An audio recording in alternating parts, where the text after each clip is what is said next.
just carried a load of compost from the car to the polytunnel, and if there's anything I need to add to my list of things I need for the plot, it's a wheelbarrow with a working wheel, because the one I've got is fine until you put any weight in it, and then it just doesn't work.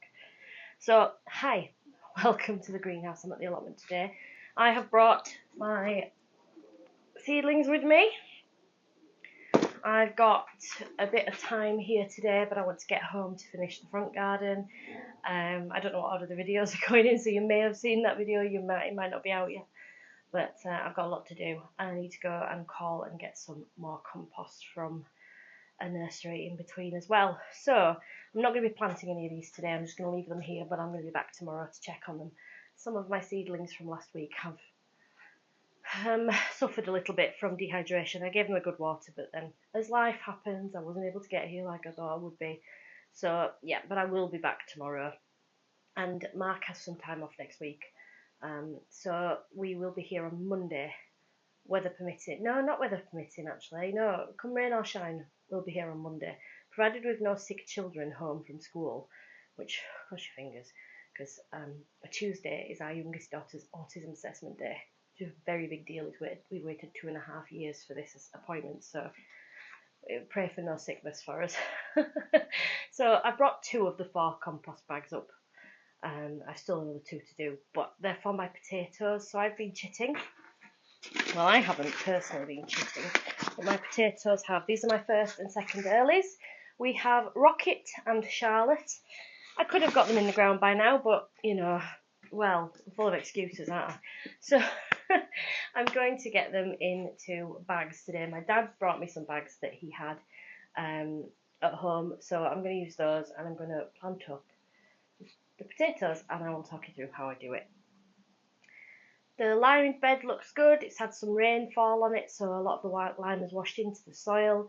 It needs raking over. I said last time I was going to use the red flags as a path, but Mark apparently has plans for those. He's planning to put them under this bench here.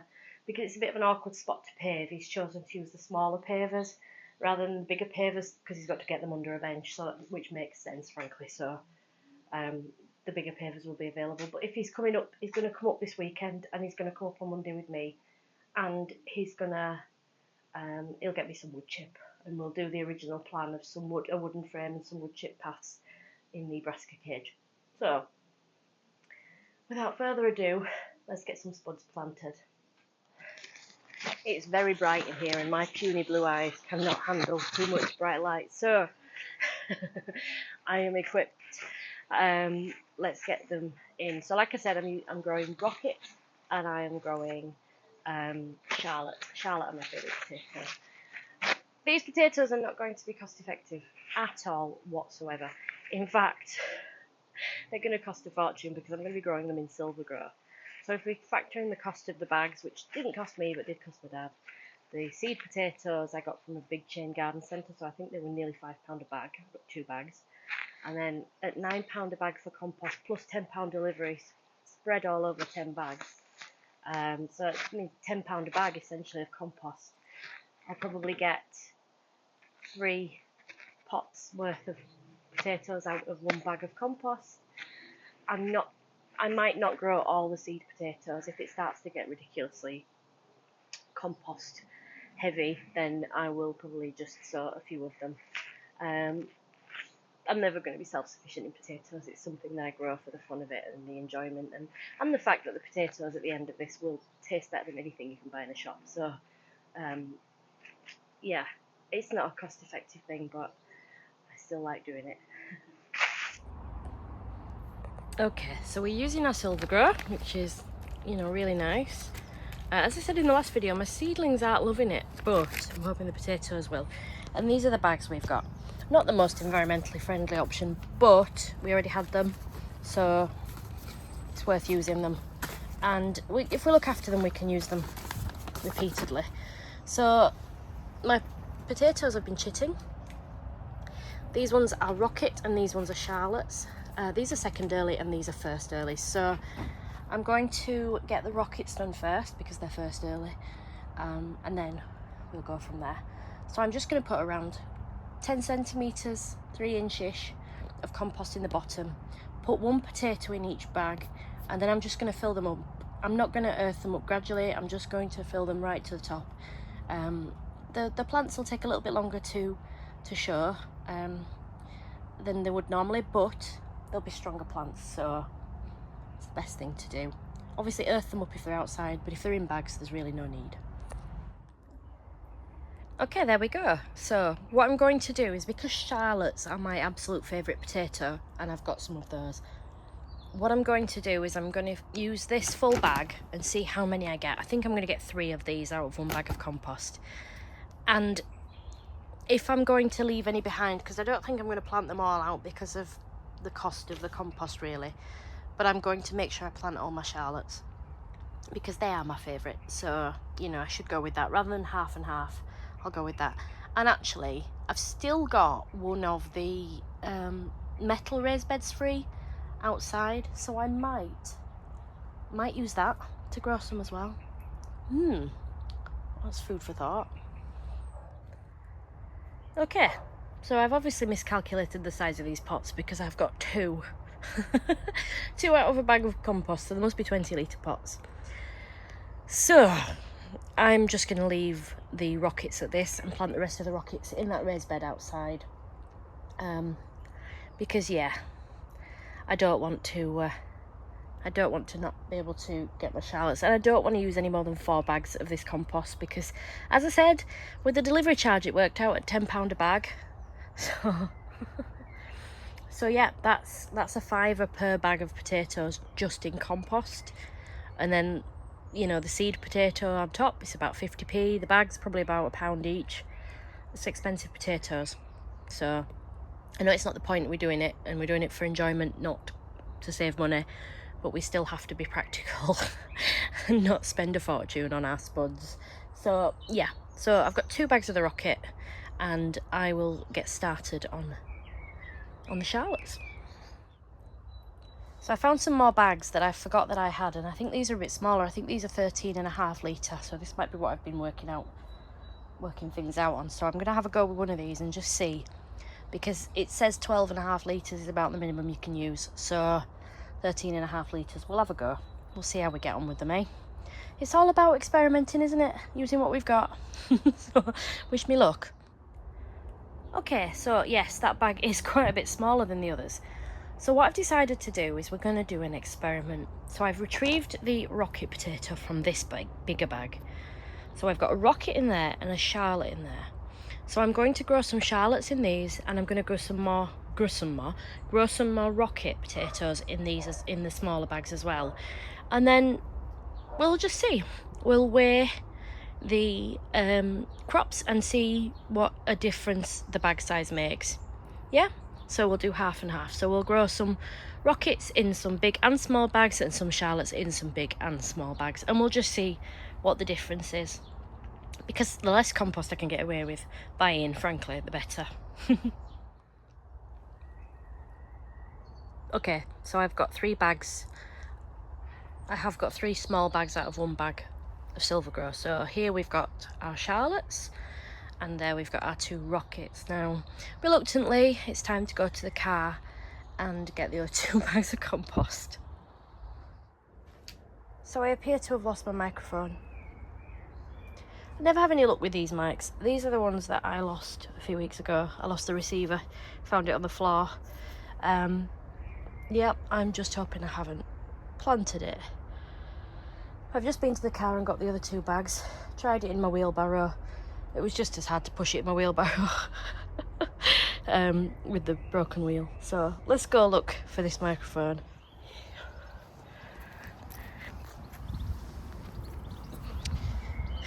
Dear.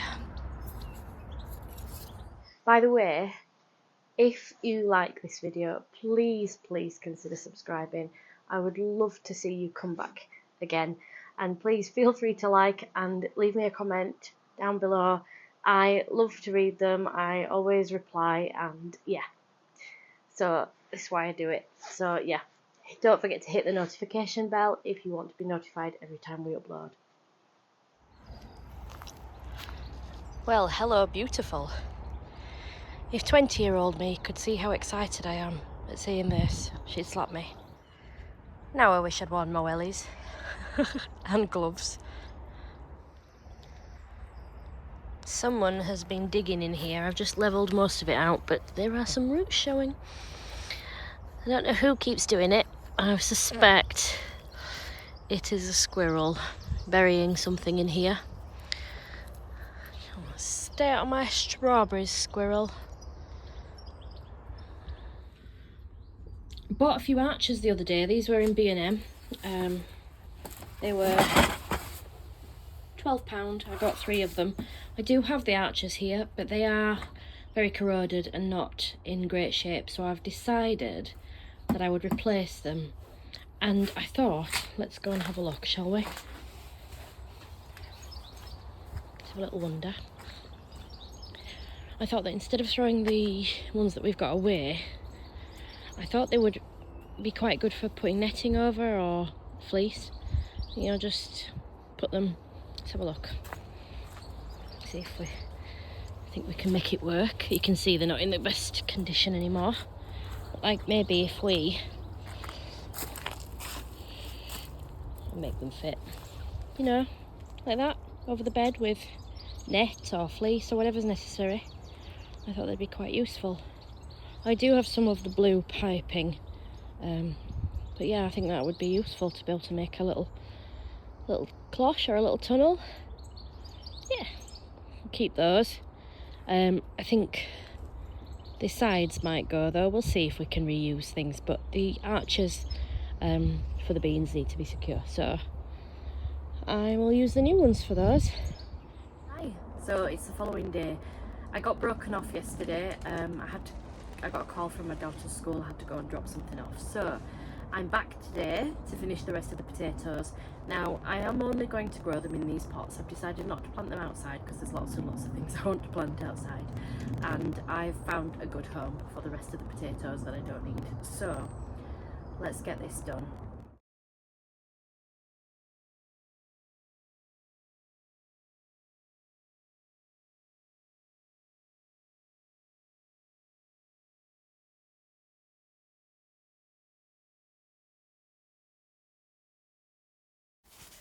So I realised that I needed the 4th bag of compost for another project.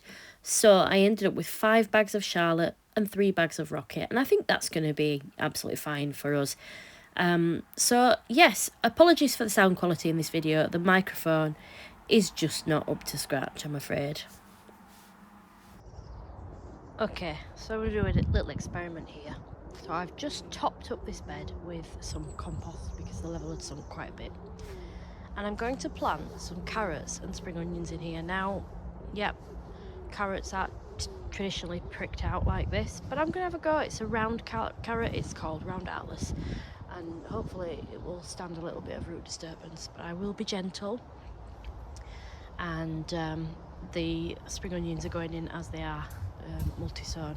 The spring onions are White Lisbon, so we'll have a go and see how we get on with it. So, this looks really chaotic and crazy, doesn't it? I've mentioned before, planting in straight lines doesn't seem to be my thing. So when I took the spring onions out of the module tray, they kind of fell apart individually anyway. So, the ones around the edge are planted mostly in singles, some doubles. And down the middle, I've done a row of the ones that were still in their modules.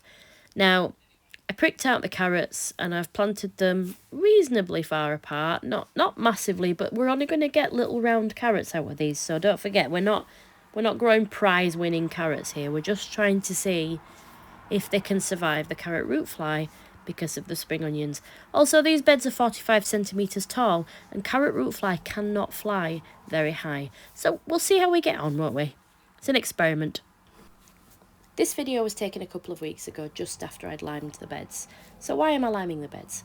I'm liming the beds because the soil here has got a disease called clubroot.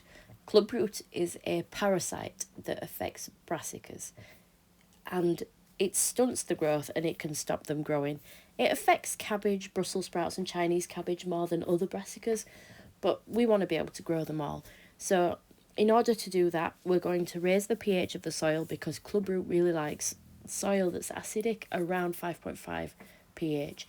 We're going to raise it above neutral, which is 7, up into the higher numbers so that the clubroot will not thrive.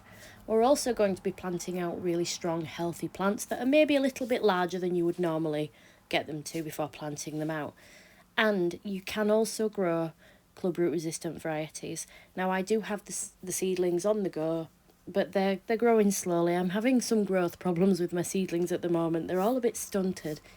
Now, in the meantime, I've actually been to my local garden centre and I've bought some different kinds of brassicas, and I will be planting those out very soon because they're of a good size now, and hopefully we'll get a good crop this year. Now, to raise the pH of this bed, I added 3 kilos of lime. I raked it in after this video, and then the rains come down and mixed it in nicely for me. Right then, that's me done here for today. So I'm going to go home now, get the kettle on and get something to eat because I've come up without having had any breakfast again and I'm a little hungry now. So yes, I will be back. I don't know if I'll be back over the weekend. One of us will. But on Monday, Mark and I are going to be coming up and doing quite a bit of work, which will be a separate video in itself. So as always, thank you very much for watching and we will see you very soon. Bye for now.